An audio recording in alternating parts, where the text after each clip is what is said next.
On a wind-swept mountain pass where winter's bite cut through flesh and bone, a rugged mountain man named Silas Boone stood over a shivering, abandoned woman and declared words that would echo through the peaks for generations. "By winter you'll birth me twins." The crowd gasped. The woman, Delilah Carter, stared in disbelief. What happened next would challenge everything this harsh frontier town believed about love, dignity, and the power of prophecy. Welcome to a story of unlikely romance, fierce determination, and the triumph of the human spirit against impossible odds. Stay with me until the very end to discover how this shocking promise changed 2 lives forever, and comment below with your city, so I can see how far this incredible tale has traveled across the world. The October wind howled through Devil's Gap, like the wail of lost souls, carrying with it the first bitter promise of winter. Snow already capped the highest peaks of the Colorado Rockies, and the narrow mountain pass that connected the mining town of Copper Ridge to the outside world had become treacherous with ice and loose stones. It was the kind of day when sensible folks stayed close to their fires, when even the hardiest mountain men thought twice before venturing into the high country. But Silas Boone had never been accused of being sensible. He guided his sure-footed mule Jeremiah down the winding trail that clung to the mountainside like a scar. At 42, Silas was a man carved from the very granite of these peaks, broad-shouldered and weather-beaten, with hands that could split wood, or gentle a spooked horse with equal skill. His dark beard, streaked with premature silver, framed a face that had seen too many harsh winters and not enough kind words. Most folks in Copper Ridge gave him a wide berth, crossing themselves when he passed and whispering stories about the hermit who lived in the high cabin where no decent person dared to tread. Silas preferred it that way. People were trouble, and trouble was something he'd had enough of to last several lifetimes. The sound reached him before he saw its source. A woman's voice, raw with exhaustion, and something that might have been prayer or might have been despair. It drifted up from the valley below, carried on the same wind that bit through his heavy coat. Jeremiah's ears pricked forward, and the mule slowed without being asked, as if sensing that whatever lay ahead would change the course of their quiet afternoon.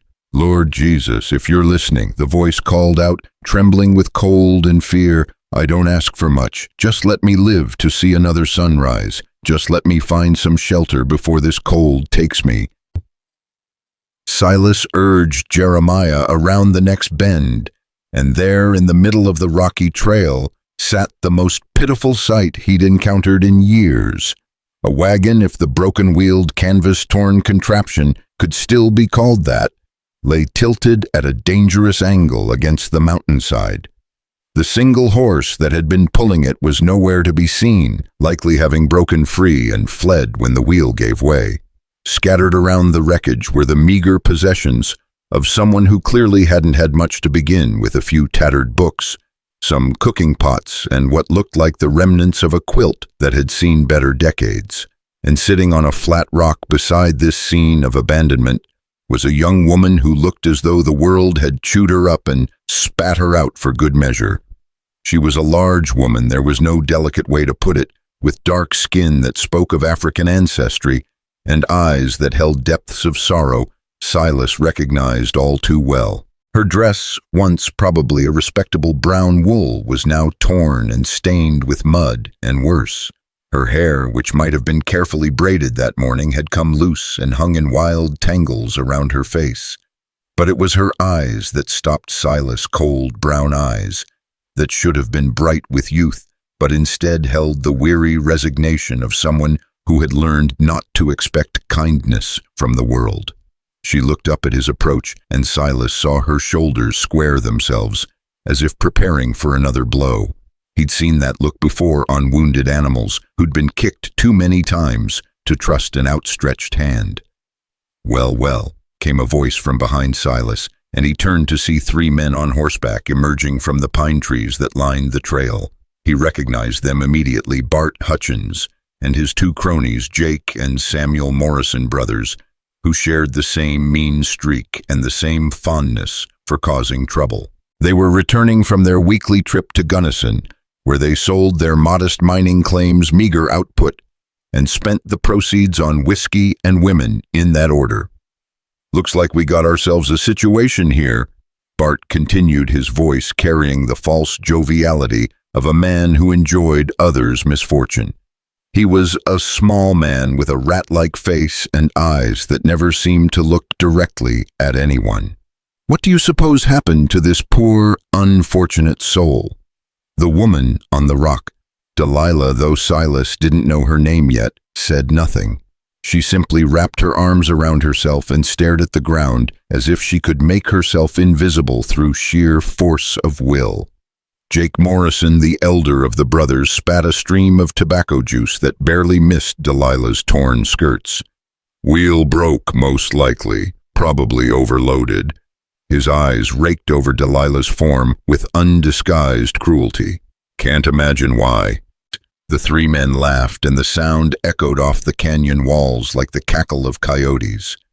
Silas felt something dark and familiar stir in from his chest, the same feeling that had gotten him into trouble more times than he could count, the same feeling that had eventually driven him to seek solitude in the high country where his temper couldn't hurt anyone but himself. Probably one of them freed slaves. Samuel Morrison added, his voice carrying the particular venom of a man who'd never gotten over losing a war. "Don't know how to take care of themselves without a master to tell them what to do." "That's enough," Silas said quietly, his voice cutting through their laughter like a blade through silk. The three men turned to look at him as if they'd forgotten he was there. Bart's rat face twisted into what might have been a smile. "Well, if it ain't the mountain hermit, don't recall asking for your opinion, Boone. Don't recall needing your permission to give it," Silas replied, swinging down from Jeremiah's back with the fluid motion of a man who'd spent more years in the saddle than out of it. He was a full head taller than any of the three men, and when he straightened to his full height, even Bart seemed to remember why most folks gave him a wide berth. But Bart Hutchins was the kind of man who mistook cruelty for strength, and he had an audience to play to. "What's it to you anyway? You fixin' to take her home? Maybe she can cook for you, seeing as how that's about all she's good for." He looked at his companions for approval. "Course you'd have to feed her, and that might get expensive." The laughter that followed was uglier than before, and Silas saw Delilah flinch, as if each word was a physical blow.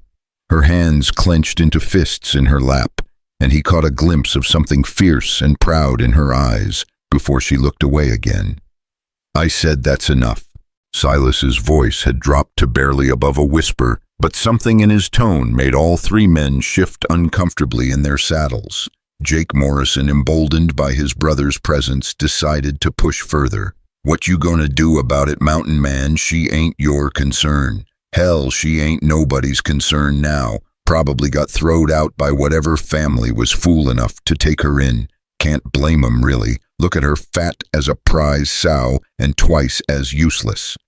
The words hung in the air like smoke from a funeral pyre. Silas felt the familiar red haze beginning to creep in around the edges of his vision, the same rage that had cost him everything he'd once held dear. His hands slowly curled into fists, and he took a step toward the mounted men. But before he could speak, before he could act on the violence that sang in his blood, he heard something that stopped him cold, a sound so soft he almost missed it beneath the wind and the cruel laughter of the Morrison brothers. Delilah was humming. It was barely audible, just a few notes of what might have been a hymn, but it was there, a thread of melody that seemed to come from somewhere deeper than despair, somewhere beyond the reach of cruel words and crueler circumstances. And as she hummed, she slowly got to her feet, rising from that rock like a queen rising from her throne. She was magnificent, not beautiful in any conventional sense. Her dress was still torn, her hair still wild, her face still streaked with mud and tears. But there was something in the way she stood, something in the set of her shoulders and the lift of her chin that spoke of a strength that couldn't be broken by harsh words or harsher circumstances. She looked at each of the three men in turn, her brown eyes steady and unafraid, and Silas saw them all shift uncomfortably under her gaze. Then she looked at him, and Silas felt something shift inside his chest, like ice breaking up on a river in spring. "Thank you," she said quietly, her voice carrying the soft cadence of the deep south, "for your kindness. But you don't need to fight my battles for me." She turned back to the three mounted men, and when she spoke again, her voice was clear and strong. "You can say what you like about me. Lord knows I've heard worse, but I know who I am, and I know whose I am, and your words can't change either one of those things." The silence that followed was profound. Even the wind seemed to hold its breath. Bart Hutchins recovered first, his rat face flushing red with embarrassment and anger. "Well, I'll be damned. The sow's got some fight in her after all." He leaned forward in his saddle, his voice turning ugly. "Won't do you much good when winter comes, though. This high up, you'll be frozen solid before the first snow melts." "She won't be here when winter comes," Silas heard himself say, and the words seemed to come from somewhere outside himself, somewhere he didn't recognize. "She'll be safe and warm birthing my twins." The silence that followed was absolute. Even the mule stopped chewing. Delilah's eyes went wide and her mouth fell open in shock. The three men sat frozen in their saddles, as if Silas had announced his intention to sprout wings and fly. And Silas himself stood there equally stunned by words that had emerged from his mouth without any consultation with his brain. "What did you just say?" Bart whispered, his voice barely audible. "You heard me," Silas said, and now the words came easier, as if saying them once had opened some floodgate in his soul. "By winter she'll birth me twins." Jake Morrison let out a sound that might have been laughter or might have been a death rattle. "You're talking about marrying her, a woman like that?" "A woman like what?" Silas asked, his voice deceptively mild. "A woman who's got more backbone in her little finger than the three of you have in your whole bodies. A woman who can face down adversity without whimpering about it. A woman who knows her own worth regardless of what small-minded fools might say about her." He took another step toward the mounted men, and this time they all backed their horses away from him. "Because if that's the kind of woman you're talking about, then yes, that's exactly what I'm talking about." Samuel Morrison found his voice, though it came out as a croak. You can't be serious." "Look at her." "I am looking at her," Silas said, and turned to meet Delilah's stunned gaze. "And I see a woman who deserves better than what life's given her so far. I see a woman who's strong enough to survive being abandoned on a mountain pass and still find it in herself to thank a stranger for a kindness. I see a woman worth fighting for." He held out his hand to her palm, up fingers steady, despite the magnitude of what he was offering. "The question is, what do you see when you look at me?" Delilah stared at his outstretched hand, as if it were a serpent that might bite her. Her eyes darted between his face and his hand, and Silas could see the war being fought behind her eyes, hope battling with hard experience, longing wrestling with the wisdom that came from too many disappointments. "I don't understand," she whispered. "You don't know me. You don't know anything about me." "I know enough," Silas said simply. "I know you've got courage. I know you've got faith, even when it seems like your prayers aren't being answered. I know you deserve better than being left to die on a mountain pass." He kept his hand extended, waiting. "And I know that when I saw you standing up to these three jackals, something in my heart woke up that I thought was dead and buried." Bart Hutchins let out a snort of disbelief. "This is the damnedest thing I ever heard. You're talking crazy, Boone. Mountain fever's got to your brain." "Maybe it has," Silas agreed, still looking at Delilah. "But crazy's served me pretty well so far." "Why?" Delilah asked, her voice barely a whisper. "Why would you do this? Why would you tie yourself to someone like me?" The question hung in the air between them, and Silas found himself thinking of all the reasons he could give, practical reasons, about needing help on his claim, romantic notions about love at first sight, philosophical arguments about human dignity and worth. But in the end, only one answer felt true, because when I saw you sitting on that rock, looking like the world had beaten you down but still finding the strength to hum a hymn, I remembered what it felt like to hope for something better. He flexed his fingers, still holding his hand out to her. And because I suspect you might remember too, if you had someone to hope alongside.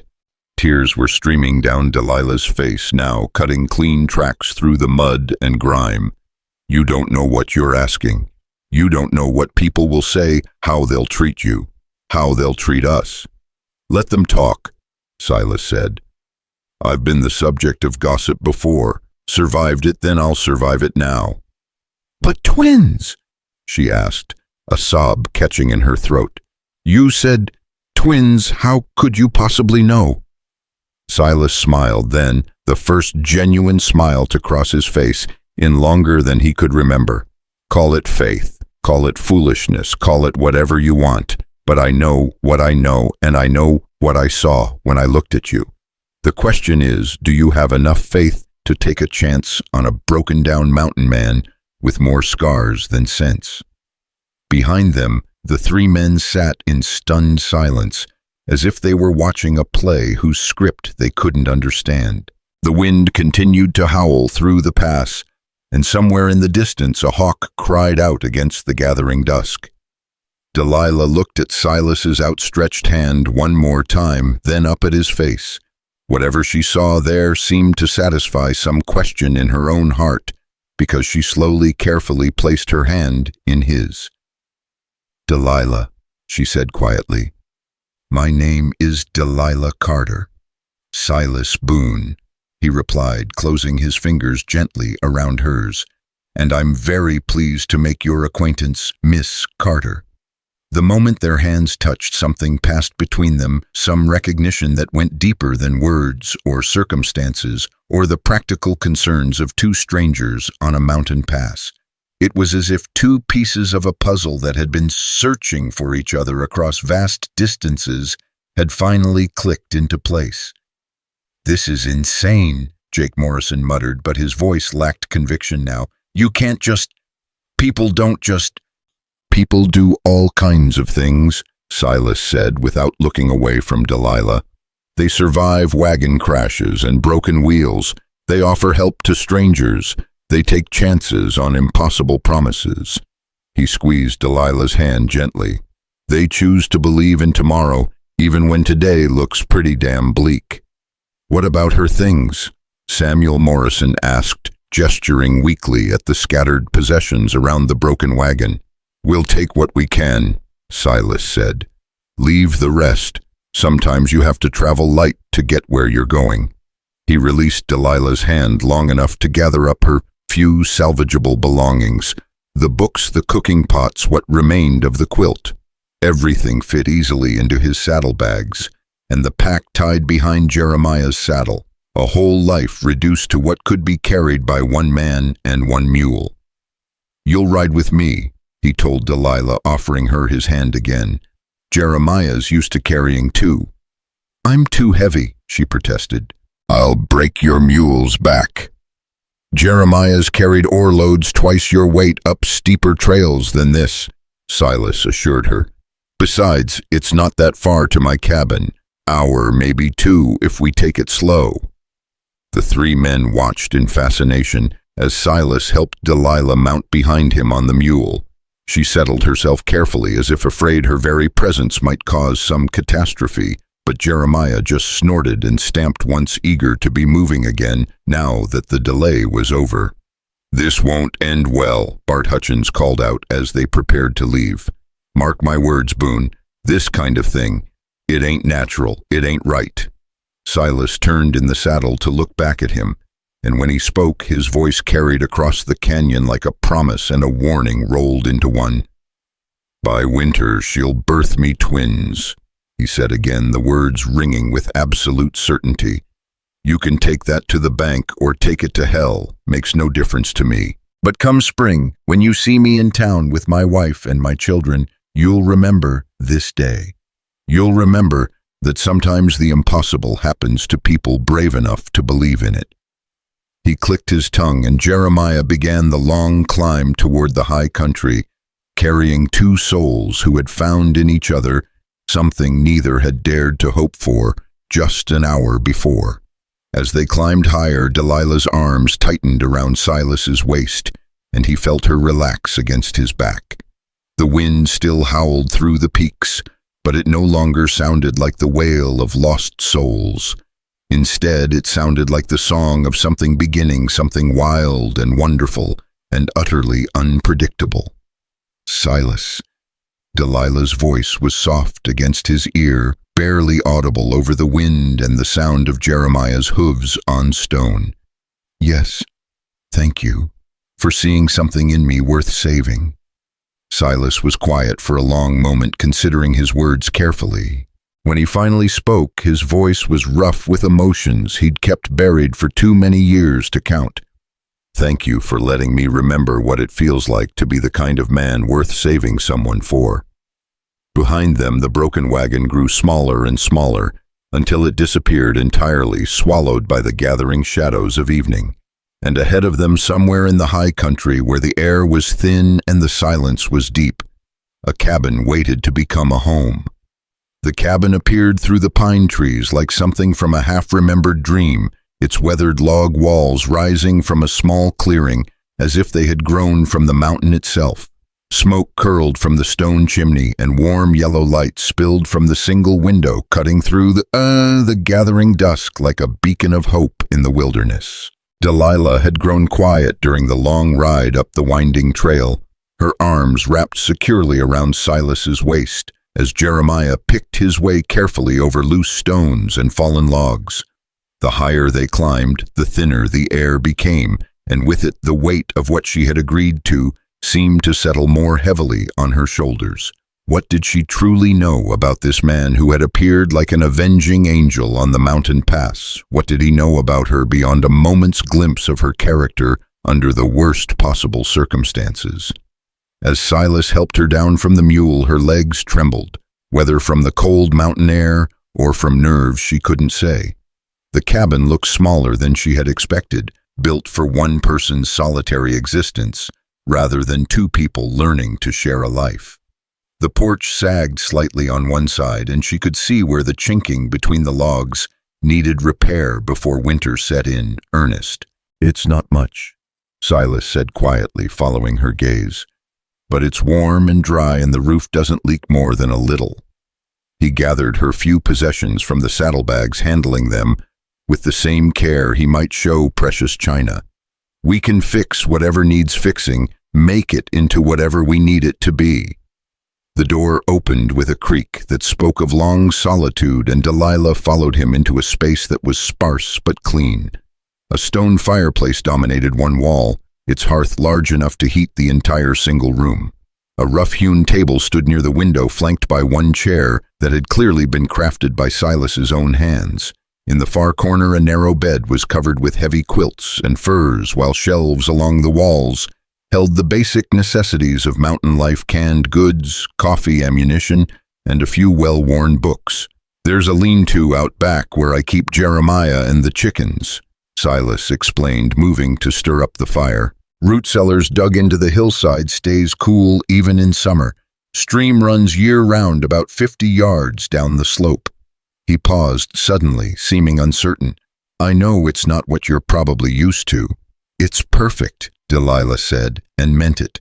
She had lived in places far worse than this: cramped tenements where 3 families shared 2 rooms, barns where she'd slept in the hay when there was nowhere else to go, cold city streets when even the barns were denied to her. "It feels like home already." Silas turned from the fireplace, and she saw something like relief flicker across his weathered features. "Are you hungry? I've got venison stew from yesterday, and there's fresh bread if you don't mind it being a little hard around the edges." The mention of food made Delilah's stomach clench with sudden fierce hunger. She couldn't remember the last time she'd eaten a proper meal, days, maybe longer. The bread and cheese she'd been surviving on had run out somewhere outside Gunnison, and pride had kept her from begging even when the hunger became a constant ache. "I'd be grateful for anything you can spare," she said carefully. Silas ladled stew into a wooden bowl and set it before her at the table, along with a thick slice of bread spread with butter that tasted like sunshine. Delilah ate slowly at first, trying to maintain some semblance of dignity, but the food was the first hot meal she'd had in longer than she cared to remember. Despite her best efforts at restraint, she found herself eating with the desperate efficiency of someone who had learned not to take the next meal for granted. When she looked up, she found Silas watching her with an expression she couldn't quite read. Shame flooded through her hot and bitter. "I'm sorry," she whispered, setting down her spoon. "I must look like a savage. It's been a while since—" "Don't," Silas said firmly. "Don't apologize for being hungry. Don't apologize for being human." He pushed the pot of stew closer to her. "Eat as much as you want. There's plenty, and there'll be plenty tomorrow too." The simple kindness in his words broke something loose inside her chest, and tears she'd been holding back for days finally spilled over. She tried to wipe them away quickly, but Silas had already seen. "I don't understand why you're doing this," she said through her tears. "I don't understand what you could possibly want from me that would make this worth your while." Silas was quiet for a long moment, staring into the fire, as if searching for words that had never been spoken aloud before. When he finally turned back to her, his eyes held a depth of loneliness that matched her own. "7 years ago," he said slowly, "I lost everything that mattered to me. My wife, my unborn child, my farm, my good name. Lost it all to my own stupidity and my own pride and my own inability to know when to keep my mouth shut and my fists to myself." He ran a hand through his graying hair. "I came up here because I figured if I was going to be alone, I might as well be alone somewhere the silence couldn't hurt anybody else." Delilah waited, sensing there was more to the story, more pain that needed to see daylight before it could begin to heal.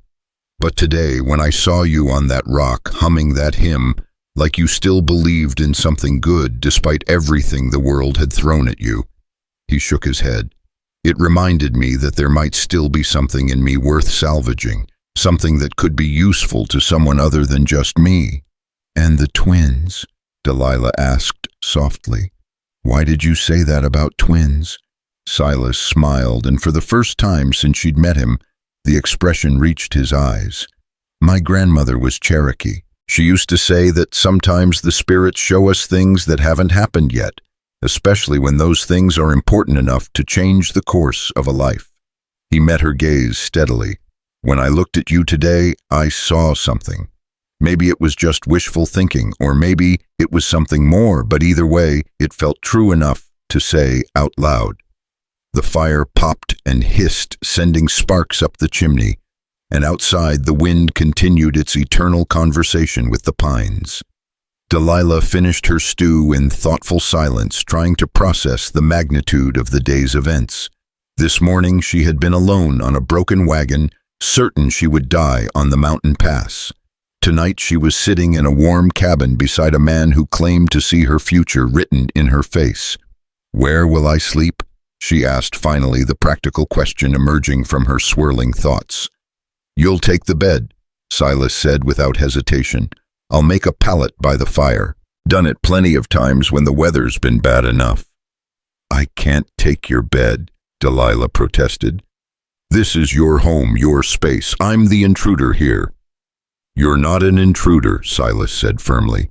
"You're my guest tonight, and if things work out the way I hope they will, you'll be my wife soon enough. Either way, the bed is yours, The word wife hung in the air between them, carrying with it all the weight of promises made and futures imagined. Delilah felt her cheeks grow warm, and she looked down at her hands folded in her lap. "I don't know how to be a wife," she admitted quietly. There's never been anyone who wanted you." Silas asked, his voice gentle but incredulous. Delilah's laugh was bitter. "Look at me, Silas. Really look at me. I'm not the kind of woman men dream about marrying. I'm too big, too dark, too poor, too everything that respectable society says a woman shouldn't be. Silas stood up from his chair and moved to kneel beside hers, bringing his eyes level with her own. When he spoke, his voice carried the conviction of absolute truth. Then respectable society is made up of fools and cowards who wouldn't recognize a treasure if it bit them on the backside. He reached out slowly, giving her time to pull away, and touched her cheek with calloused fingers. You want to know what I see when I look at you? I see a woman strong enough to survive being abandoned, but gentle enough to thank a stranger for kindness. I see a woman who can face down 3 armed men with nothing but her own dignity as a weapon. I see a woman who still believes in prayer, even when it seems like God stopped listening. His thumb brushed away a tear she hadn't realized had fallen.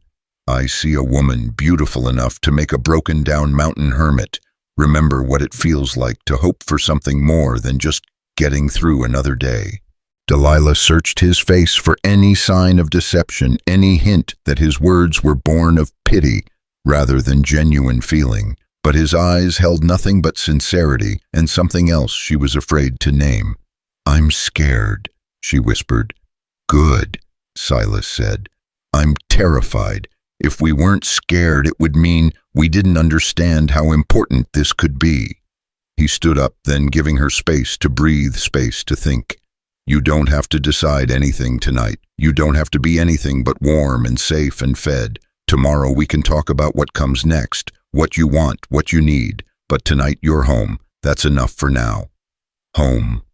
The word resonated through her chest like a bell being struck. When was the last time she'd been anywhere that felt like home? When was the last time she'd been anywhere she was wanted rather than merely tolerated? Thank you, she said, and the words carried the weight of everything she couldn't yet bring herself to say. Silas busied himself preparing the pallet by the fire, laying out heavy blankets and furs, with the practiced efficiency of a man who had spent many nights on floors and hard ground.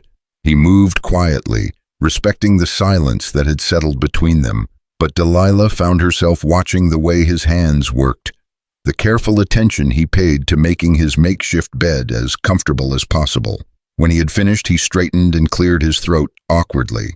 There's a screen in the corner if you need privacy to change. Water basins there too, and clean towels on the shelf. If you need anything during the night, anything at all, you just call out. Delilah nodded, suddenly overwhelmed by the simple courtesy he was showing her, the way he was working to make her feel safe and comfortable without making any demands or assumptions.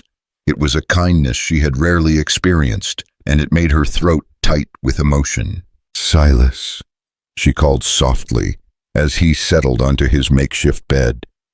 Yes, the things those men said today about me being freed slave. She hesitated, then forced herself to continue. They weren't entirely wrong. My mother was born into slavery in Georgia. She was freed when I was just a baby, but we never had much. Never had anything really except each other. Silas was quiet for a moment, and Delilah held her breath, waiting for his reaction. When he spoke, his voice was steady and sure. My grandfather fought for the Union, he said, took a Confederate bullet in his leg at Gettysburg, and carried the limp for the rest of his life. He used to say that a person's worth isn't measured by where they came from, but by where they're determined to go. The firelight flickered across his face. Your mother sounds like she was a remarkable woman to raise a daughter with as much courage as you've shown today. She died 2 years ago, Delilah said softly. Consumption. I've been on my own since then, trying to make my way west, where people said there might be opportunities for someone like me. And here you are, Silas said. Seems to me the opportunities found you, instead of the other way around. Delilah pulled the screen around the corner and changed into her one clean dress, a faded blue cotton that had been her mother's. She washed her face and hands in the basin, marveling at the luxury of warm water and clean towels. When she finally settled into the bed, pulling the heavy quilts up to her chin, she felt surrounded by warmth and safety for the first time in longer than she could remember. Silas, she called again into the darkness. Still here. What was her name? Your wife. A long silence stretched between them, filled only by the crackling of the fire and the wind in the pines. When Silas finally answered, his voice was thick with old grief. Margaret. Maggie, I called her. She was small and blonde and had a laugh that could light up a room. He paused. She died because of my pride and my temper, because I couldn't let an insult pass without answering it with my fists. Lost the baby to a little girl we were going to call Sarah. Delilah felt tears sting her eyes for this man's pain, for the losses that had driven him to seek solitude in the mountains. I'm sorry. I am too. Sorry I wasn't smart enough then to know what I was risking every time I let anger make my decisions for me. The fire popped, sending shadows dancing across the walls. But maybe that's why I was able to see you today. Maybe that's why I knew what I was looking at when I found you on that rock. What do you mean? I mean, maybe losing everything I thought I wanted was the only way I could learn to recognize what I actually needed. The words settled into the silence between them, heavy with meaning and possibility.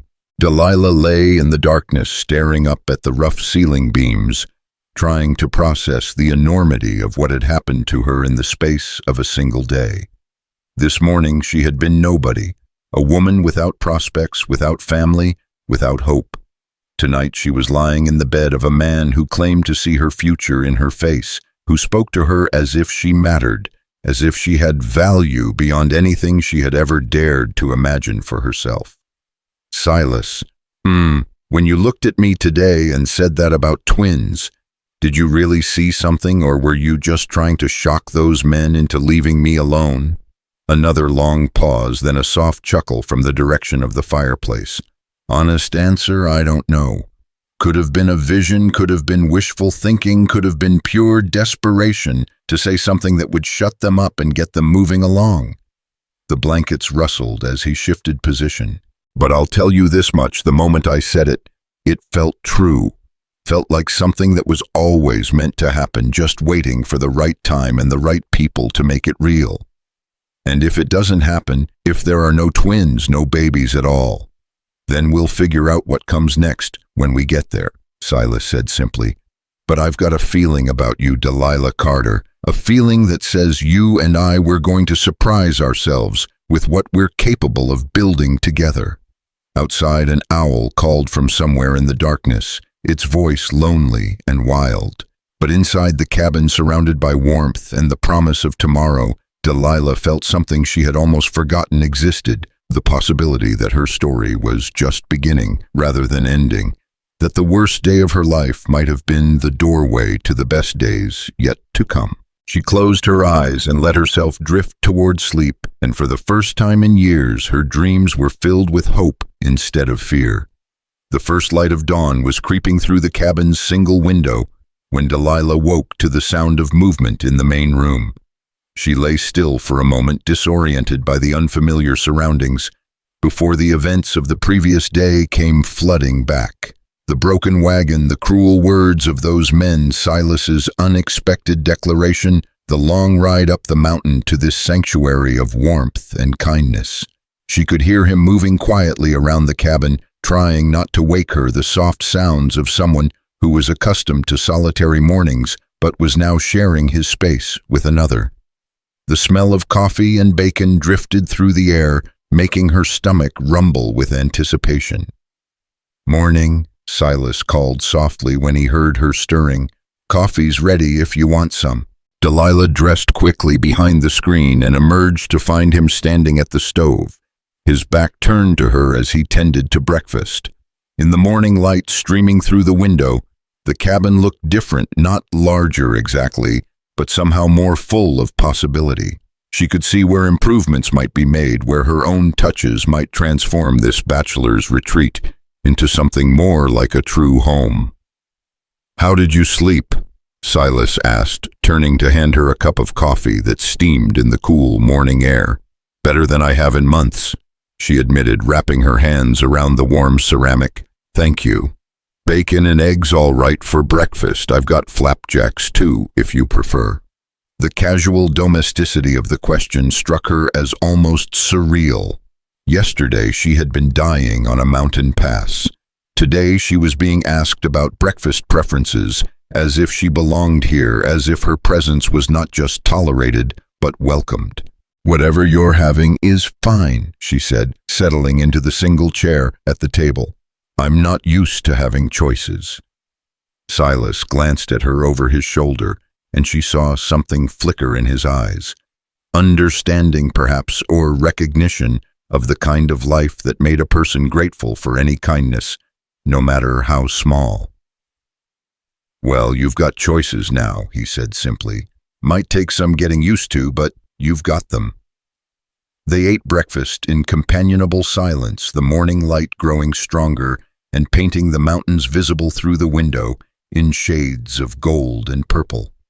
Delilah found herself studying Silas's face in the clear light of day, looking for some sign that yesterday's events had been too good to be true, that the kindness and acceptance she had found here would prove to be temporary. But his eyes, when they met hers across the table, held the same steady warmth they had shown the night before. There was no regret there, no second thoughts about the promise he had made or the woman he had brought home with him. "What happens now?" she asked, finally setting down her fork. "Now we figure out how to make this work," Silas said. "How to build something together that's better than what either of us had apart." "You make it sound simple." "Simple doesn't mean easy," he replied. "But I figure if we start with honesty and work our way up from there, we'll find our footing soon enough." He stood up from the table and moved to look out the window, his hands clasped behind his back. "First thing we need to do is get you some proper clothes for mountain living. That dress is fine for town, but you'll freeze once the real cold sets in. Mrs. Patterson in Copper Ridge does good work with a needle. She can fix you up with what you need." "I don't have money for new clothes," Delilah said quietly. "I do," Silas replied without turning around. "And what's mine is yours now, or will be soon enough." The casual way he said it, as if sharing his resources with her, was the most natural thing in the world, made her chest tight with emotion. She had spent so many years taking care of herself, fighting for every scrap and struggling for every small comfort, that the idea of someone wanting to provide for her was almost incomprehensible. "Why?" she asked, the word emerging as barely more than a whisper. Silas turned from the window and looked at her with an expression of gentle puzzlement. "Why what? Why are you willing to do this, to share what you have, to change your whole life for someone you just met?" She stood up from the table, agitation making it impossible to sit still. "I don't understand what you're getting out of this arrangement." Silas was quiet for a long moment, considering her question with the same careful attention he might give to a complex problem of engineering or carpentry. When he finally spoke, his words were measured and deliberate. "You know what it's like to live without hope," he said. "To wake up every morning knowing that the day ahead is going to be the same as the day behind, that there's nothing to look forward to except more of the same struggle and loneliness." Delilah nodded, recognizing the truth of his words in her own bones. "Well, yesterday when I saw you on that rock, when I heard you humming that hymn despite everything that had gone wrong, something in me remembered what it felt like to believe that tomorrow might be different from today." He took a step toward her, his eyes never leaving her face.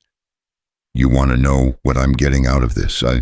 I'm getting the chance to be the kind of man I always thought I could be if I just had the right reason to try." Before Delilah could respond to his words, the sound of approaching hoofbeats echoed across the clearing. Both of them turned toward the window, and Silas's expression darkened as he recognized the riders emerging from the tree line. "Trouble," he muttered, moving quickly to the gun rack mounted on the wall near the door. Delilah's heart lurched as she saw three familiar figures on horseback. Bart Hutchins and the Morrison brothers, the same men who had tormented her on the mountain pass the day before.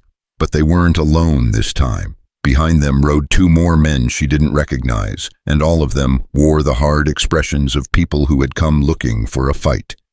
"Stay inside," Silas said quietly, checking his rifle with practiced efficiency. "Whatever happens, don't come out until I tell you it's safe."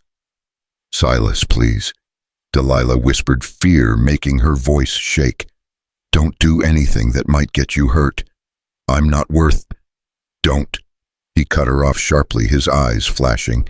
"Don't you dare finish that sentence. You're worth everything to me. You understand everything." The riders had reached the edge of the clearing, now spreading out in a loose semicircle as if they meant to surround the cabin. Bart Hutchins urged his horse a few steps closer, his rat-like face twisted into an ugly grin. "Morning, Boone," he called out, his voice carrying false cheer that fooled no one. "Beautiful day, ain't it? Perfect weather for making bad decisions." Silas stepped onto the porch, his rifle held casually but ready. "Hutchins, boys, little early for social calls, don't you think?" "Oh, this ain't exactly a social call," Bart replied, his grin widening. "See, we got to talking last night about your announcement yesterday. Got some folks all stirred up about what you might be planning to do." One of the men Delilah didn't recognize spoke up, a heavy-set man with a graying beard and the bearing of someone accustomed to authority. "Name's Clayton Marsh," he said. "I'm the territorial judge for this district. These men came to me with some concerns about the situation up here." "What kind of concerns?" Silas asked, his voice deceptively calm. "Well, they tell me you're harboring a runaway," Judge Marsh continued. "Say you claimed yesterday that you mean to marry this woman, but they got reason to believe she might not be free to marry anybody." Delilah felt the blood drain from her face. Through the window she could see Silas's shoulders tense, and she knew he was fighting to keep his temper in check.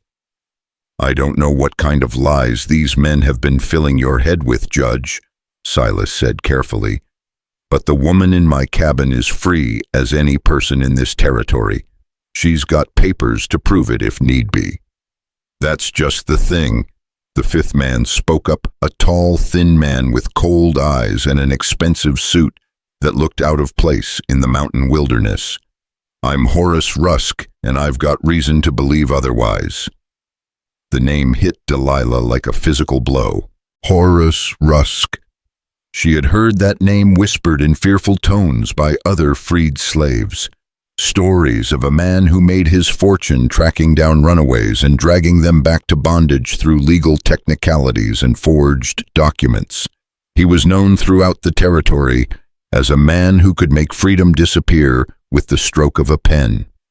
"You see," Rusk continued, pulling a folded document from his coat, "I've got papers here that say one Delilah Carter is bound by legal indenture to the Whitmore plantation in Georgia. Says she ran off without completing her term of service, which makes her a fugitive from justice." "That's a lie," Silas said, his voice going dangerously quiet. "Delilah was born free. Her mother was freed before she was born." "Maybe so," Rusk said with a shrug that was anything but casual. "But according to these documents, her mother signed an indenture agreement to pay off debts incurred during her illness. Agreement says the debt passes to her daughter if the mother dies before it's satisfied." Delilah's hands flew to her mouth, stifling a cry of dismay. She remembered her mother's final illness, remembered the doctor's bills that had mounted higher and higher, remembered signing papers she couldn't read because her mother was dying and she would have signed anything to get help. But she had been told those debts were forgiven when her mother passed, that she was free to go wherever she chose. "Let me see those papers," Silas demanded, starting down the porch steps.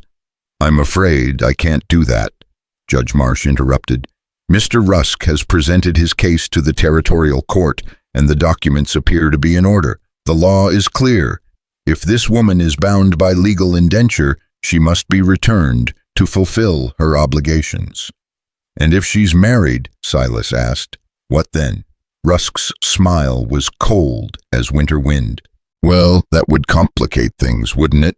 But seeing as how there's no record of any marriage, and seeing as how indenture supersedes most other legal obligations," he let the implication hang in the air. "This is robbery," Silas said, his voice shaking with barely controlled rage. Legal theft, and you all know it. Now, Judge Marsh said placatingly. No need for harsh words. This is simply a matter of law. If the woman can produce documents proving her freedom, well, that would change everything. But until then, she comes with us. Rusk finished. Today, right now. Delilah felt the walls of the cabin closing in around her. Through the window she could see Silas's hands tighten on his rifle, could see the muscles in his jaw working as he fought against the violence she knew was building inside him. She thought of his words about losing his first wife to his own pride and temper, about the price he had paid for letting anger make his decisions. She couldn't let him make the same mistake again, not for her. Before she fully realized what she was doing, Delilah had opened the cabin door and stepped onto the porch beside Silas. The morning air was sharp and cold, but not as cold as the looks the 5 men gave her as she appeared. Delilah, no, Silas said urgently. Get back inside. I won't hide while you fight my battles, she said quietly, then raised her voice to address the men in the clearing. If you've come for me here, I am. Rusk's cold eyes raked over her with satisfaction. Smart woman, knows when she's beaten. I know when I'm outnumbered, Delilah corrected. That's not the same thing as being beaten. Brave words, Bart Hutchins sneered, but words don't change the law. What law? Delilah asked. The law that says a free woman can be enslaved by a piece of paper she never signed. The law that says a man's word is worth more than a woman's freedom. Or the law that says 5 armed men can ride onto a man's property and take whatever they want. The law is the law, Judge Marsh said pompously, and the law says you need to prove I'm the person named in your papers. Delilah interrupted. The law says you need to prove those papers are genuine and not forgeries. The law says you need to give me a chance to defend myself before you drag me away in chains. Silas looked at her with something like amazement, and she drew strength from the pride she saw in his eyes. Clever, Rusk admitted, but ultimately pointless. We have legal authority here, and legal authority trumps clever arguments every time. Then prove it, Delilah said, surprising herself with the steadiness of her own voice. Show me these papers you claim to have. Let me see the signatures, the seals, the official stamps. Let me examine the evidence against me before you ask me to surrender my freedom to it. Rusk's hand moved to the papers in his coat, then stopped. Something flickered across his face, uncertainty perhaps, or calculation. The papers are sealed court documents, he said finally. Not for public viewing until the proper authorities can examine them. Convenient, Silas said dryly. Mighty convenient that the evidence against her can't be examined by the person it's supposed to condemn. Are you questioning the authority of the territorial court? Judge Marsh asked, his voice rising with indignation. I'm questioning whether you've got the authority you claim to have, Silas replied. Seems to me that if your case was as solid as you say it is, you wouldn't mind letting us take a look at the evidence. The 5 men exchanged glances, and Delilah saw something pass between them, some signal or agreement she couldn't interpret. But whatever it was, it made her stomach clench with dread. Enough talk, Jake Morrison said suddenly, his hand moving to the gun at his hip. We didn't ride all the way up here to debate legal fine points. The judge says she comes with us, so she comes with us. Don't, Silas warned, raising his rifle slightly. Don't make this about guns, Morrison. That's a road none of us want to travel. Maybe you don't, Samuel Morrison said, his own hand hovering near his weapon. But some roads got to be traveled whether you want to or not. The tension in the clearing was thick enough to cut with a knife. Delilah could see the situation spiraling toward violence, could see Silas's finger tightening on the trigger of his rifle. In another moment, someone would draw their weapon, someone would fire the first shot, and this confrontation would become a battle that could only end in bloodshed and tragedy. Stop, she said, stepping forward and placing her hand on Silas's arm. Please, all of you, just stop. Delilah, Silas began, No, she said firmly. Listen to me, all of you, just listen. She looked at each of the men in turn, her voice gaining strength as she spoke. You want to drag me away from here, Fini, but you do it knowing that you're destroying something good and clean and honest.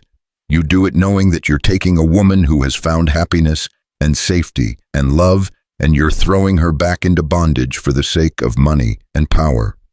That's enough, Rusk said harshly. You can save the speeches for I'm not finished, Delilah said, her voice cutting through his like a blade. You say you have legal authority, then use it legally. Give me time to gather evidence in my defense. Give me time to find the documents that prove my freedom. Give me the chance that the law says every accused person deserves. How much time? Judge Marsh asked, clearly uncomfortable with the direction the conversation was taking. 1 week, Delilah said. 7 days to prove my case. Absolutely not, Rusk said immediately. Every day she remains free is another day she could run another day. Evidence could be destroyed or fabricated. Then post a guard, Delilah suggested. Send someone to watch the cabin to make sure I don't run, but give me the chance to fight for my freedom legally instead of trying to take it by force. The men conferred in low voices, their horses stamping restlessly in the cold morning air. Delilah held her breath, knowing that her fate and possibly Silas's life hung in the balance of their decision. Finally, Judge Marsh separated himself from the group and addressed her directly. 3 days, he said. You have 3 days to produce evidence of your freedom. During that time, Mr. Hutchins will remain here to ensure you don't attempt to flee. Like hell, Silas said immediately. Hutchins isn't staying on my property. Then she comes with us now, Rusk said with finality. Delilah saw Silas's jaw clench, saw his hands tighten on his rifle. She knew he was calculating odds, weighing the chances of fighting his way out of this situation against 5 armed men. She knew he was remembering his wife, his lost child, the price he had paid for letting violence be his answer to injustice. 3 days, she said quickly before Silas could speak, and Mr. Hutchins can camp by the stream if he feels the need to watch me, but he doesn't set foot in the cabin and he doesn't interfere with our daily lives. Agreed, Judge Marsh said, ignoring Hutchins's obvious displeasure. 3 days. If you can't produce satisfactory evidence of your freedom, by then you'll come with us willingly and without further resistance.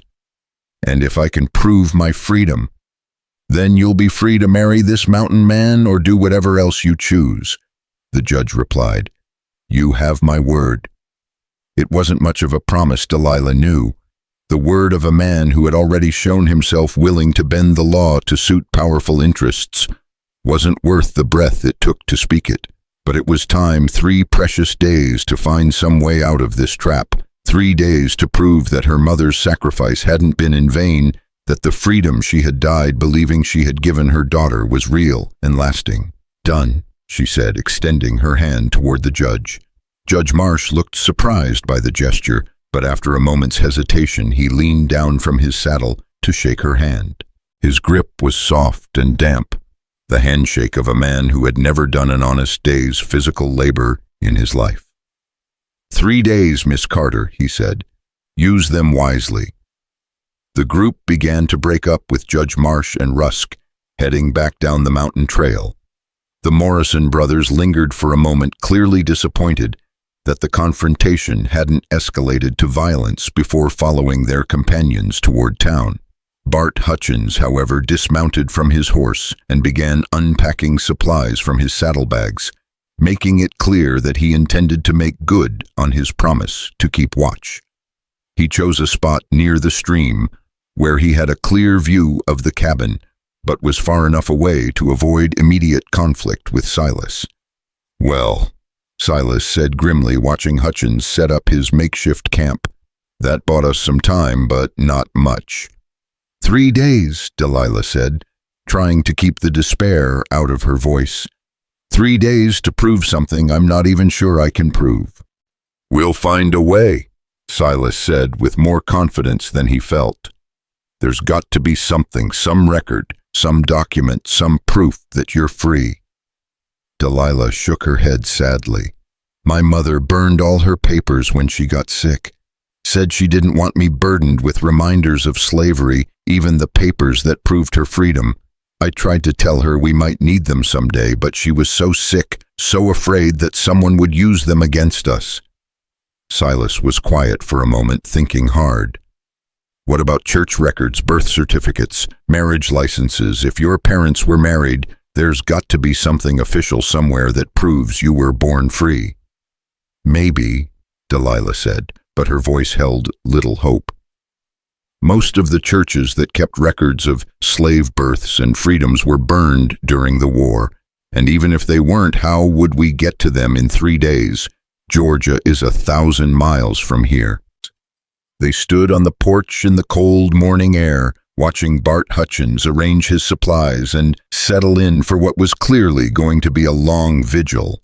The man made no pretense of discretion. He positioned himself where his constant presence would be a reminder of the sword hanging over their heads, a visible symbol of the power arrayed against them. "There might be another way," Silas said slowly, his voice thoughtful. "What do you mean?" "I mean those papers Rusk has, the ones he claims prove your indenture. If they're forgeries, there might be a way to prove it. Might be someone who could examine them, someone who knows about such things. And how would we manage that Rusk made it clear he's not going to let anyone see those documents?" Silas smiled grimly. "Well, that's where it gets interesting. See, Rusk might have legal authority, but this is still the frontier. And on the frontier, there are all kinds of ways to get a look at something that someone doesn't want you to see." "Silas," Delilah said warningly, recognizing the dangerous glint in his eyes, "promise me you won't do anything foolish. Promise me you won't risk your life trying to steal those papers or break into wherever they're keeping them."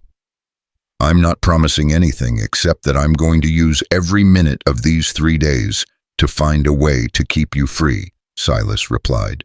"Whether that means finding proof of your freedom or proof that their evidence is false, I don't much care, but I'm not letting them take you without a fight. And if you can't find proof either way—" Silas turned to look at her, then his eyes holding a mixture of determination and something darker, something that spoke of desperate measures and desperate men. "Then we'll cross that bridge when we come to it," he said.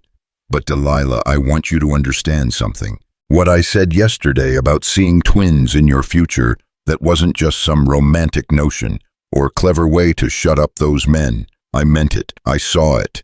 And I'm not about to let some corrupt judge and a professional slave catcher steal that future away from us." The weight of those words settled between them like a promise and a threat rolled into one. Delilah felt her heart race as she recognized the steel in Silas's voice, the same implacable determination that had made him speak up for her on the mountain pass, despite facing 5 armed men. But alongside her gratitude came a cold stab of fear that his protective instincts would drive him to actions that could destroy them both. Before she could voice her concerns, the sound of a horse approaching from the opposite direction caught their attention. This rider was alone, moving at a steady but unhurried pace, and as he emerged from the tree line, Delilah saw a man in his 60s with silver hair and the collar of a minister around his neck. "Reverend Lyle," Silas called out, relief evident in his voice. "You're a welcome sight this morning." The Reverend guided his horse to the edge of the clearing, taking in the scene with sharp, intelligent eyes. He nodded politely to Bart Hutchins, who scowled from his position by the stream, then dismounted and approached the cabin with the measured gait of a man who had spent many years walking between conflict and peace. "Silas," he said warmly, extending his hand. "I heard there was some excitement up here yesterday. Thought I might stop by and see how you folks are getting along." "Reverend Lyle, I'd like you to meet Delilah Carter," Silas said, his hand finding the small of her back in a gesture of support and protection. "Delilah, this is Reverend Jonathan Lyle. He's been ministering to the folks in these mountains longer than most of us have been breathing." Delilah felt herself being studied by eyes that seemed to see deeper than surface appearances, eyes that held the kind of wisdom that came from decades of shepherding souls through their darkest hours. When the Reverend smiled, his whole face transformed, radiating the sort of genuine warmth she had rarely encountered in her life. "Miss Carter," he said, inclining his head respectfully, "a pleasure to make your acquaintance.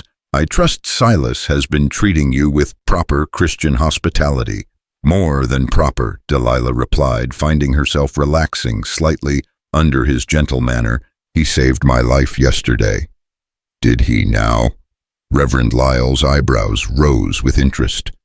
"Well, that sounds like a story worth hearing. Perhaps we could continue this conversation inside. The mountain air has a bite to it this morning." As they settled around Silas's small table with fresh coffee steaming in their cups, Delilah found herself telling the story of her rescue and the events that had followed. The Reverend listened without interruption, his weathered hands wrapped around his coffee cup, his eyes never leaving her face as she spoke. "And now they're claiming I'm bound by indenture," she concluded, her voice growing heavy with exhaustion and worry. "They've given me 3 days to prove my freedom, or they'll take me back to Georgia in chains." Reverend Lyle was quiet for a long moment, staring into his coffee as if seeking divine guidance in its dark depths. When he finally looked up, his expression was grave but determined. "These papers they claim to have," he said carefully. "You said the man's name was Rusk." "Horace Rusk," Delilah confirmed. "Do you know him?" The Reverend's mouth tightened into a thin line. "I know of him. He's made a career out of hunting down freed slaves and finding legal pretexts to return them to bondage. Uses forged documents, bribes, corrupt officials, exploits loopholes in the law, whatever it takes to turn human beings back into property." "Then you believe the papers are false?" Silas asked. "I believe Horace Rusk would forge the signature of the Almighty himself if it would put money in his pocket," Reverend Lyle replied bluntly. "But believing something and proving it are two different matters entirely." He reached into his coat and withdrew a worn leather portfolio, spreading it open on the table between them. "However, I might be able to help with that. You see, I've made something of a study of Mr. Rusk's methods over the years. I've seen too many good people dragged back into slavery by his manufactured evidence, and I've made it my business to learn how to fight back." The portfolio contained what appeared to be samples of handwriting, official seals, and various documents. Delilah saw immediately that some of them were duplicates, the same signature written in slightly different hands, the same official seal with subtle variations in the impression. "Forgeries," Reverend Lyle explained, seeing her recognition. "Examples of Rusk's handiwork that I've collected over the years. Each time he's used false papers to steal someone's freedom, I've tried to obtain copies for comparison. The man is skilled, I'll give him that, but he has patterns, habits, little shortcuts that he uses repeatedly." "But how does this help us?" Delilah asked. "You said yourself that he won't let anyone examine the papers he claims to have." The Reverend smiled, and there was something almost mischievous in his expression. "Well, that's where divine providence might lend us a hand. You see, I happen to know that Mr. Rusk is staying at the Copper Ridge Inn, and the proprietor there, Mrs. Henderson, is one of my parishioners. She's also a woman who has very strong feelings about the institution of slavery and those who profit from it." Silas leaned forward, understanding beginning to dawn in his eyes. "You think she might be willing to help us get a look at those documents?" "I think Mrs. Henderson has been known to take a very keen interest in the contents of her guests' belongings, particularly when those guests are engaged in morally questionable activities," the Reverend replied diplomatically, "and I think she might be persuaded to share her observations with concerned members of the community." "That's stealing," Delilah said quietly. "No," Reverend Lyle corrected gently. "Stealing would be taking the documents permanently.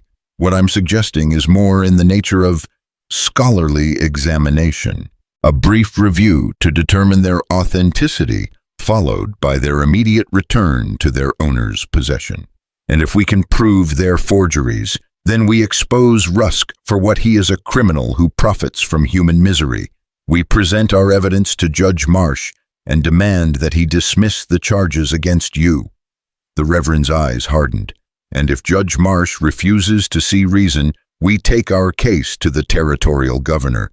Corruption may run deep in these parts, but it doesn't run all the way to the top. Not yet, anyway." Silas reached across the table and took Delilah's hand in his. "It's a chance," he said. "Maybe our only chance." Delilah looked at their joined hands, drawing strength from the calloused warmth of his fingers. 3 days ago, she had been completely alone in the world, facing an uncertain future with nothing but her own determination to sustain her. Now she sat at a table with 2 men who were willing to risk their own safety and reputation to help her fight for her freedom. "What would you need me to do?" she asked. "Nothing dangerous," Reverend Lyle assured her. "You would simply need to remain here, maintain the appearance of normalcy, and give us time to work. The less you're involved in the actual examination of the documents, the better for everyone concerned." "I don't like the idea of sitting here doing nothing while you two take all the risks," Delilah said. "You wouldn't be doing nothing," Silas pointed out. "You'd be keeping Hutchins occupied, making sure he doesn't get suspicious about where we've gone or what we're up to." Through the window, they could see Bart Hutchins moving around his makeshift camp, clearly settling in for an extended stay. He had positioned himself where he could observe their every coming and going, and Delilah realized that his presence would actually work in their favor. If she remained visible and accounted for, he would have no reason to suspect that others were working on her behalf elsewhere. "When would you do this?" she asked. "Tonight," Reverend Lyle said. "Mrs. Henderson has already sent word that Rusk retired early last evening, exhausted from his journey. If he follows the same pattern tonight, we should have several hours to examine his papers and return them without detection. And if he doesn't sleep soundly, if he catches you in his room." The Reverend's smile was serene. "Then I suppose I'll have to rely on my considerable skills of persuasion to convince him that I was simply checking on the spiritual welfare of a troubled guest." Despite the gravity of their situation, Delilah found herself smiling at the image of the mild-mannered minister attempting to explain his presence in a slave-catcher's room in the middle of the night. But beneath her momentary amusement lay a deeper appreciation for the courage these men were showing on her behalf. "There's something else we need to consider," she said slowly. "Even if we can prove those papers are forgeries, Rusk isn't going to simply give up and go home. Men like him don't get to where they are by accepting defeat gracefully." "No, they don't," Reverend Lyle agreed, "which is why we need to be prepared for the possibility that exposing his fraud might actually make him more dangerous, not less." "What do you mean?" Silas asked. "I mean that if we back him into a corner, he might decide that legal methods aren't working fast enough for his taste. He might choose to simply take what he wants by force and sort out the legalities later." The implications of those words settled over them like a cloud. Delilah felt a chill that had nothing to do with the mountain air as she realized that their attempt to fight back might actually escalate the danger they faced. "Maybe we should reconsider," she said quietly. "Maybe I should just go with them, voluntarily try to fight this through the courts in Georgia." "No," Silas said immediately, his grip on her hand tightening. "Absolutely not. Once they get you back to Georgia, you'll disappear into the system. No one will care whether the papers were forged or not. You'll just be another piece of property to be bought and sold." "Silas is right," Reverend Lyle confirmed.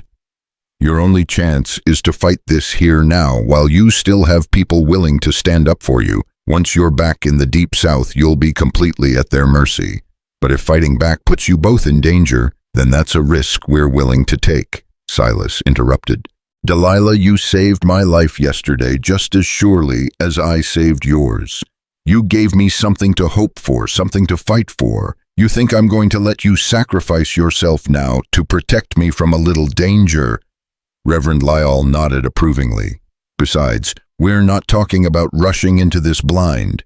We'll be careful, methodical. We'll gather our evidence, present it through proper channels, and build a case that even a corrupt judge will have trouble dismissing. And if Judge Marsh refuses to listen, then we go over his head," the Reverend said firmly. "We take our evidence to the territorial governor, to the federal marshals, to anyone who has the authority to overrule a local magistrate. We make enough noise that ignoring us becomes more trouble than doing the right thing." Delilah looked back and forth between the two men, seeing in their faces the same determination that had carried her through her darkest moments.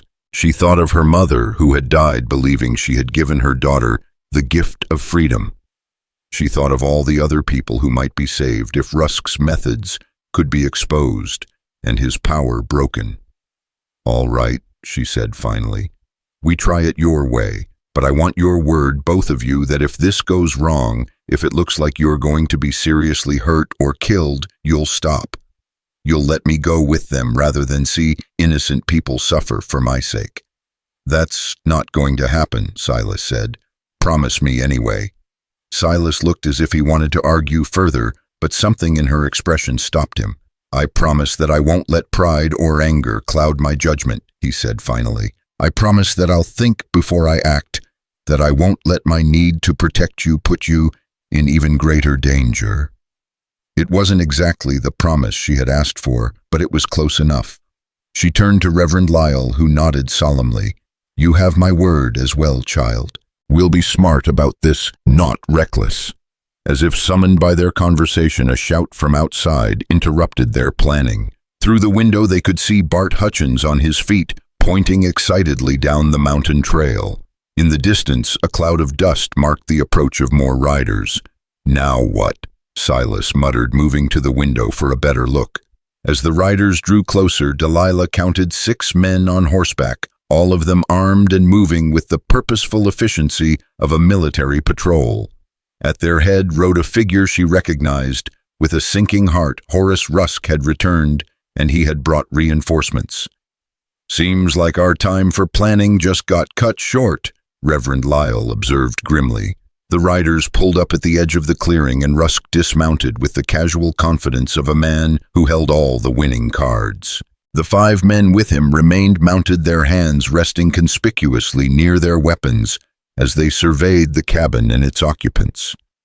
"Change of plans," Rusk called out, his voice carrying clearly across the clearing. "Judge Marsh has reconsidered his decision. 3 days was too generous considering the flight risk involved." "What are you talking about?" Silas demanded, stepping onto the porch with his rifle in hand. "I'm talking about new evidence that's come to light," Rusk replied smoothly. "Evidence that suggests Miss Carter has been planning to flee the territory rather than face justice. Under the circumstances, Judge Marsh feels it would be best to resolve this matter immediately." "What evidence?" Reverend Lyle asked, joining Silas on the porch. Rusk smiled coldly. "Why, Reverend Lyle, what a pleasant surprise to find you here. I was just telling my associates about your interesting reputation for involving yourself in matters that don't concern you." "The welfare of my flock always concerns me, Mr. Rusk." "How noble. Unfortunately, your presence here only confirms what I suspected, that there's been a conspiracy to help this fugitive evade justice. You see, we have witnesses who can testify that plans were being made to spirit Miss Carter away to Canada or Mexico beyond the reach of lawful authority." Delilah felt the trap closing around them with the inexorable certainty of a steel jaw. Someone had been watching them, listening to their conversations, reporting back to Rusk about their activities. But who? And how much did they actually know? "That's a lie," she said, stepping forward to stand beside Silas and the Reverend. "We've made no plans to flee anywhere. Haven't you?" Rusk pulled another document from his coat, this one bearing official seals and signatures. "This is a warrant for your immediate arrest, signed by Judge Marsh himself." It authorizes me to take you into custody and transport you back to Georgia for trial. Let me see that, Reverend Lyle demanded. I'm afraid that's not possible. These are confidential court documents. Rusk folded the paper and returned it to his coat. Now, Miss Carter, you can come with us peacefully, or we can do this the hard way. Your choice. Silas raised his rifle slightly, and immediately the 5 mounted men drew their weapons in response. The clearing filled with the metallic sound of hammers being cocked and safeties being released. Silas, don't, Delilah said urgently, placing her hand on his arm. Please, there are too many of them. Listen to the woman, one of Rusk's men called out. She's got more sense than you do, mountain man. You're outnumbered 6 to 1, Rusk added, and that's not counting our friend Mr. Hutchins over there. Even if you managed to kill some of us, you'd still lose in the end. And then what would happen to your lady friend? The mathematics of violence were stark and unforgiving. Even if Silas was as good with a rifle as his reputation suggested, even if Reverend Lyle was armed and willing to fight, they were facing overwhelming odds. Any attempt at resistance would almost certainly end in bloodshed, and not necessarily the right kind of bloodshed. There has to be another way, Delilah whispered. There is, Rusk said, overhearing her. You come with us now without resistance, and your friends here live to see another sunrise. You try to fight or run, and this clearing becomes a battlefield. Simple choice, really. Delilah looked at Silas, seeing the war being fought behind his eyes. She could almost hear his thoughts, weighing options, calculating odds, trying to find some path through this maze that didn't end in disaster. But she could also see the conclusion he was reaching, the same conclusion she had already reached herself. I'll go, she said quietly. No, Silas said immediately. We can figure this out. We can get you killed, Delilah interrupted. And Reverend Lyle, too. And for what? To buy me a few more hours of freedom before they track us down anyway. She turned to face Rusk, lifting her chin with as much dignity as she could muster. I'll come with you willingly, but I want something in return. Rusk's eyebrows rose with interest. You're hardly in a position to negotiate terms. I'm in a position to make this easy for you, or very, very difficult, Delilah replied. You can drag me out of here screaming and fighting, which will attract attention and make people ask questions you might not want to answer, or I can walk out of here with my head held high, and everyone will see that justice was done properly and legally. What do you want? I want your word that you won't harm these men. I want your promise that once I'm in your custody, you'll leave Silas and Reverend Lyle alone. Done, Rusk said without hesitation, and the speed of his agreement made Delilah's stomach clench with dread. He was agreeing too easily, which meant either he was lying or he had already gotten what he came for. I also want 5 minutes to gather my things, she continued, to say goodbye properly. Rusk consulted a pocket watch with theatrical precision. 5 minutes, and no tricks. Delilah nodded and turned back toward the cabin, with Silas and Reverend Lyle flanking her like an honor guard. Once they were inside, safely out of earshot of the men in the clearing, Silas grabbed her by the shoulders. This is insane, he said desperately. We can't just let them take you. We don't have a choice, Delilah replied, though the words felt like glass in her throat. Not right now, but this isn't over, Silas. You hear me? This isn't over. What do you mean?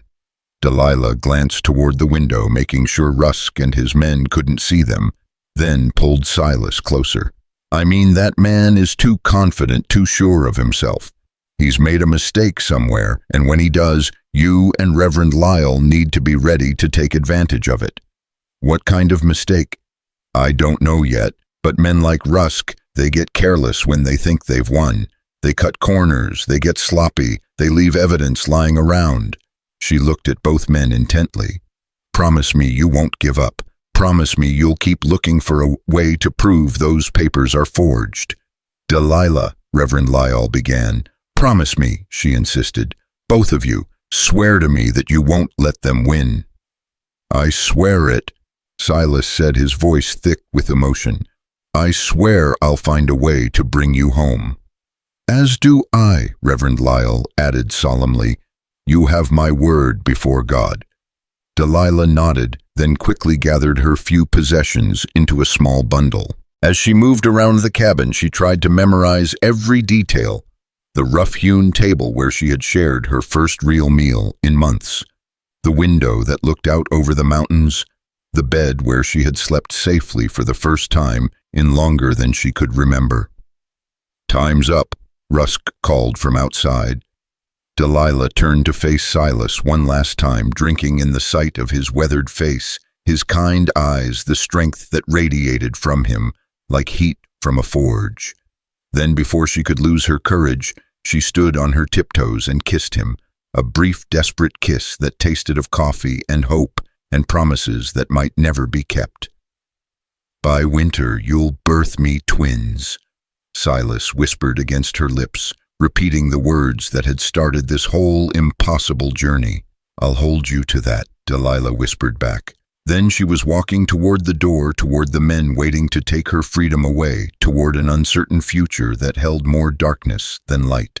But as she stepped onto the porch and saw Silas and Reverend Lyle standing behind her, she felt something she had almost forgotten existed, the certainty that she was not alone, that somewhere in the world there were people who would fight for her, who would not let her disappear into the machinery of injustice without a struggle. It was a fragile hope, as delicate as new snow on mountain peaks. But it was hope nonetheless, and for now that would have to be enough. The iron shackles were heavier than Delilah had expected their weight, a cold reminder of the centuries of bondage that had defined her people's history. They clinked softly as she walked between two of Rusk's men toward the waiting wagon, each step taking her further from the cabin that had briefly felt like home and closer to an uncertain fate in the town below. But as they descended the mountain trail, something unexpected happened. At first, it was just one figure, an elderly woman standing beside the path, her weathered face set in lines of quiet determination. She said nothing as the procession passed, but she removed her hat and held it over her heart in a gesture of respect that made Delilah's throat tighten with emotion. Then there was another figure and another. By the time they reached the outskirts of Copper Ridge, a small crowd had gathered along the main street, and Delilah realized with growing amazement that these people had come to witness her passage not as spectators at an entertainment, but as mourners at a funeral. The faces that looked back at her held sympathy rather than curiosity, sorrow rather than judgment. "Well, I'll be damned," one of Rusk's men muttered. "Looks like the mountain hermit's got himself some admirers." "Keep moving," Rusk ordered sharply. "We don't have time for street theater." But the crowd continued to grow as word spread through the town. Shop owners stepped out of their businesses, miners emerged from the saloons. Women appeared in doorways holding children who stared with solemn eyes. No one spoke, no one called out, but their silent presence spoke louder than any words could have. Near the center of town, the crowd parted to reveal a familiar figure, Henry Tall Elk, a Ute man who had been trading with the mountain communities for as long as anyone could remember. He was tall and lean, with silver-streaked braids and eyes that seemed to hold the wisdom of the ages. As the wagon drew near, he stepped forward and spoke in a voice that carried clearly through the still air. "The woman has been judged without trial," he said simply. "The mountain spirits do not approve." Rusk's face flushed red with anger. "Keep your superstitions to yourself, old man. This is a matter of law, not mountain spirits." Henry Tall Elk's expression never changed. "All law comes from the Great Spirit. When men twist law to serve greed instead of justice, the spirits take notice." "Are you threatening me? I am stating fact. The mountain remembers everything. The mountain sees everything. The mountain will judge everything." He stepped back into the crowd, but his eyes never left Rusk's face. "Some debts are paid in this life. Others are paid in the next." An uncomfortable murmur ran through Rusk's men, and Delilah saw more than one of them touch a lucky charm or make a quick sign against evil. Mountain superstitions ran deep in these parts, and Henry Tall Elk's words carried the weight of ancient authority that made even hard men nervous. The jail in Copper Ridge was a small stone building that looked like it had been built more to contain drunken miners than dangerous criminals. But the cell they locked Delilah into was solid enough, with thick iron bars and a heavy door that clanged shut with the finality of a coffin lid. "You'll be comfortable enough here until morning," Rusk said, his earlier confidence returning now that she was safely caged. "Try to get some rest. We've got a long journey ahead of us." "Where are you taking me?" Delilah asked. "First to Denver, then by train to Atlanta. From there, it's just a short ride to the Whitmore plantation, where your new owner is waiting very eagerly to meet you." Rusk's smile was cold as winter steel. "Mr. Whitmore has paid a considerable sum for your return, and he's not a patient man." The name Whitmore sent a chill down Delilah's spine. She had heard whispers about the Whitmore plantation during her childhood stories, of a place where freedom went to die, where even legally free blacks could disappear without a trace. If Rusk succeeded in getting her there, she would vanish into the Georgia swamps as surely as if she had never existed. After Rusk and his men left posting 2 guards outside the jail, Delilah sank onto the narrow cot that served as the cell's only furniture. The walls seemed to press in around her, and for the first time since this nightmare had begun, she felt the weight of true despair settling over her like a shroud. But just as the darkness threatened to overwhelm her completely, she heard something that made her lift her head in surprise, the sound of singing drifting through the barred window of her cell. It was a hymn she recognized from her childhood, sung in the rich, full voices of people who knew suffering intimately but had never let it steal their hope. "Amazing grace, how sweet the sound that saved a wretch like me." She moved to the window and peered out into the gathering dusk. There, in the street outside the jail, a group of townspeople had gathered. They stood in a loose circle, their voices raised in harmony that seemed to fill the entire valley with its power. Among them, she recognized faces from the crowd that had witnessed her arrival. The elderly woman who had removed her hat, several miners still dusty from their claimed shopkeepers and their wives, even a few children who sang along with voices like silver bells. "I once was lost, but now am found, was blind, but now I see." The song continued verse after verse as more people joined the gathering.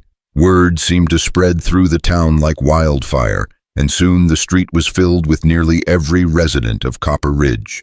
They sang hymns and spiritual songs of freedom and hope, songs that had sustained enslaved people through the darkest chapters of American history.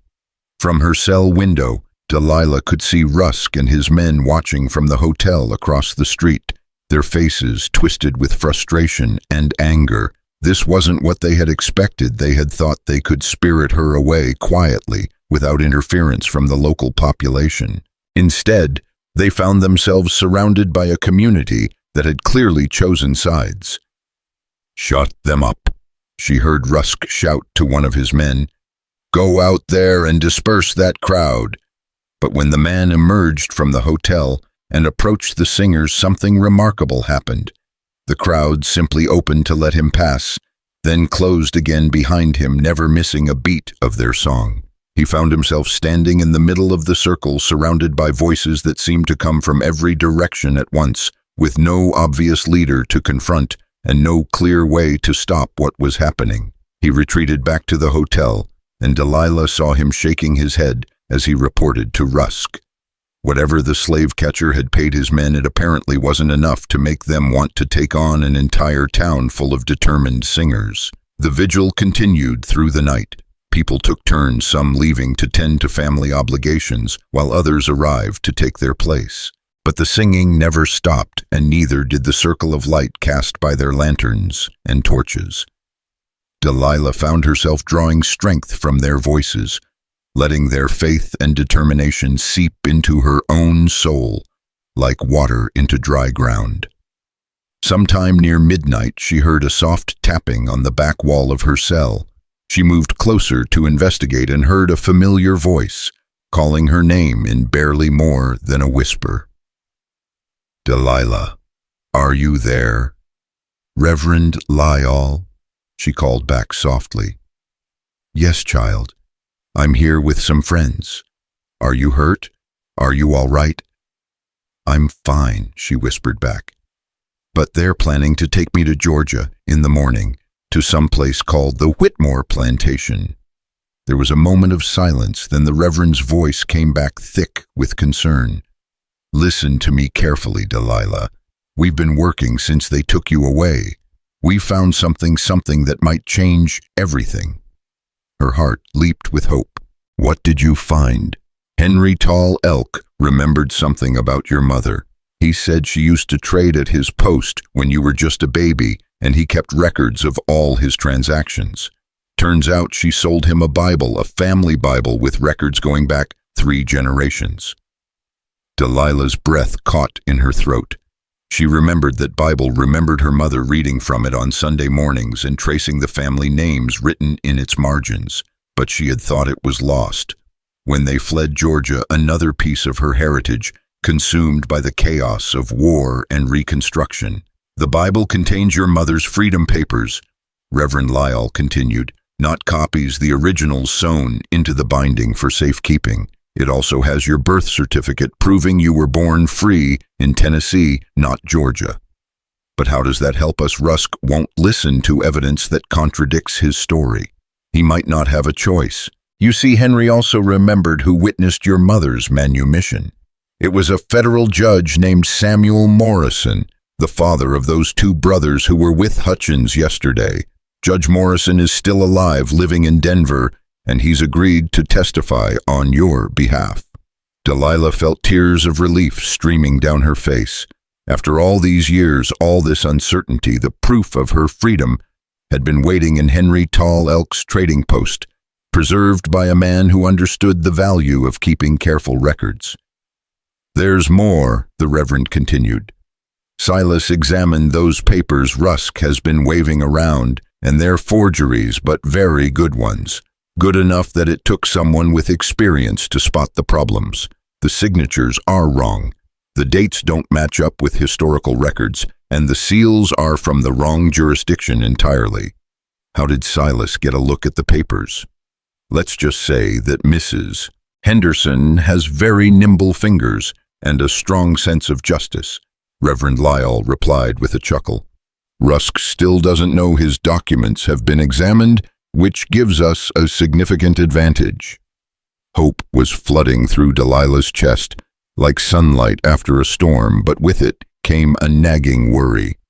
"This sounds too good to be true. Why haven't you presented this evidence to Judge Marsh?" "Because Judge Marsh left town this afternoon claiming urgent business in the territorial capital. He won't be back for a week, which means Rusk is free to transport you out of the territory without any legal challenge." The hope crumbled as quickly as it had risen. "So the evidence doesn't matter if there's no one here to present it to?" "That's where you're wrong," came a new voice from outside the cell. This time it was Silas, his voice rough with exhaustion, but strong with determination. "We don't need Judge Marsh. We've got something better." "What do you mean?" "I mean that while Reverend Lyall was gathering evidence about your freedom, I was doing some investigating of my own into our friend, Mr. Rusk. Turns out he's got warrants out for his arrest in 3 different territories: fraud, kidnapping, and assault. The federal marshals have been looking for him for months." Delilah felt her knees go weak with relief. "Are you saying?" "I'm saying that the federal marshal for this district rode into town about an hour ago, and he's very interested in having a conversation with Mr. Horace Rusk. Seems like someone sent him a telegram with some very detailed information about Rusk's whereabouts and activities." Through the wall of her cell, Delilah could hear the sound of raised voices coming from the direction of the hotel. Shouts, the sound of running feet, and then a gunshot that echoed through the valley like thunder. "What's happening?" she called out. "Justice," Silas replied grimly. "Finally." The sounds of commotion continued for several more minutes before gradually dying down. Then Delilah heard the jingle of keys and the sound of footsteps approaching her cell. She moved away from the back wall and turned to face the door as it swung open. Standing in the doorway was a tall man with a federal marshal's badge pinned to his vest.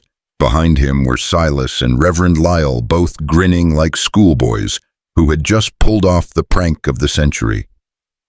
"Miss Carter," the marshal said formally, "I'm Marshal Thomas Wade. I apologize for the circumstances of your detention, but I'm here to inform you that all charges against you have been dropped. Mr. Rusk's documents have been proven to be forgeries, and he is now in federal custody awaiting trial." Delilah stared at him for a moment, hardly daring to believe what she was hearing. "I'm free. You were always free, child," Reverend Lyle said gently. "We just had to prove it to some very stubborn people." Silas stepped forward and took her hands in his, and she saw tears glistening in his eyes.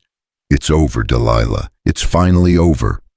But even as relief washed over her, Delilah found herself thinking about the other people who weren't as fortunate as she had been.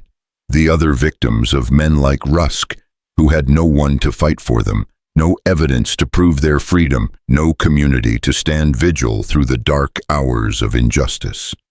"What about the others?" she asked. "How many people has Rusk sent back into slavery with his forged papers?" Marshal Wade's expression grew grim.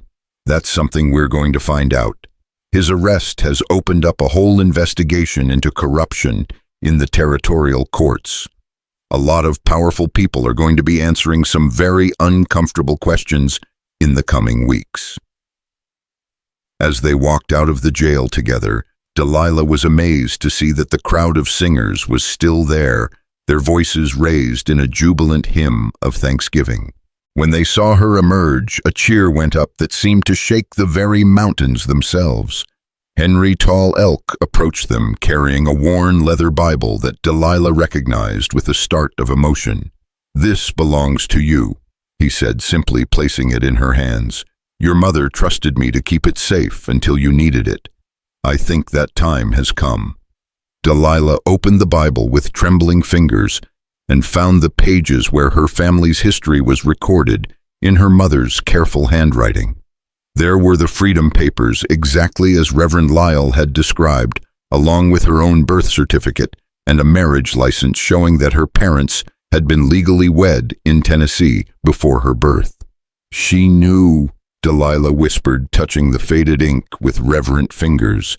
"She knew someday I might need proof, so she made sure it would be preserved." "Your mother was a wise woman," Henry Tall Elk said. "She understood that freedom is not just something you possess, it's something you must be prepared to defend." As the crowd began to disperse, people stopped to congratulate Delilah and wish her well. She was struck by the diversity of faces, miners and merchants, cowboys and clerks, people of every race and background, united by their shared commitment to justice.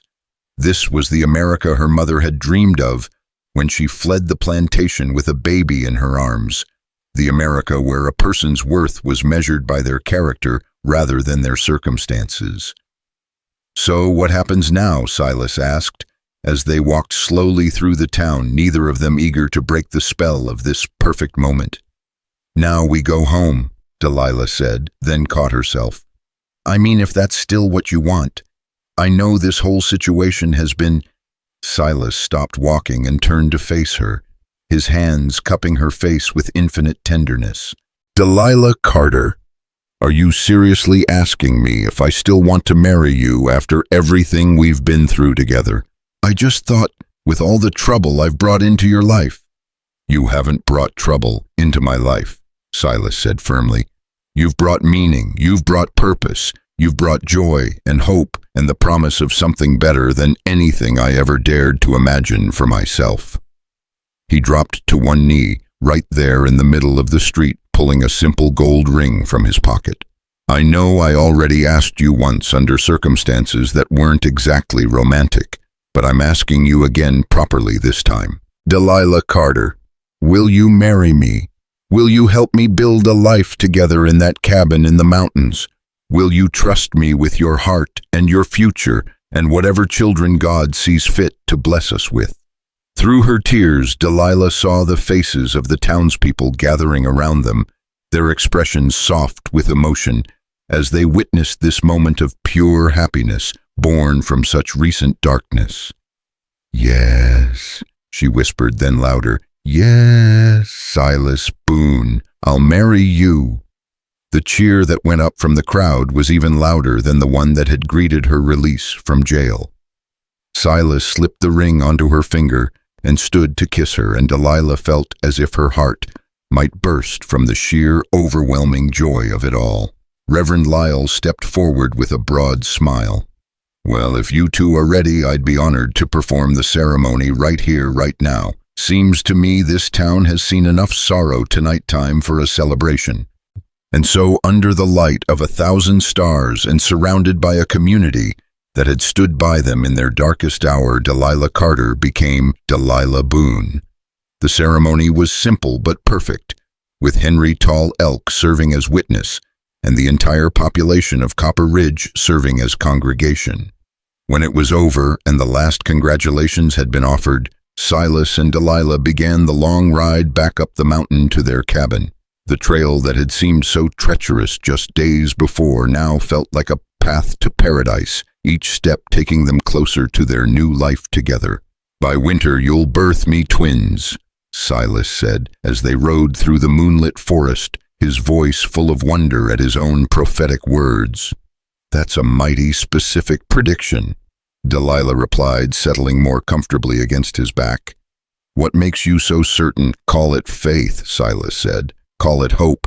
Call it the certainty that comes from knowing you've found exactly what you were meant to find, exactly when you were meant to find it."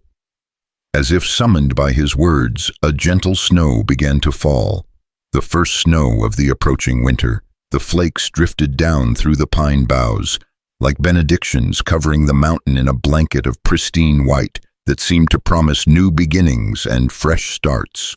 When they reached the cabin, Silas carried Delilah across the threshold with all the ceremony the moment deserved. Inside, the fire had burned down to glowing embers, but the warmth that filled the small space had nothing to do with flame and everything to do with the love that now made these simple log walls into a true home. Winter came early that year, fierce and cold and unforgiving.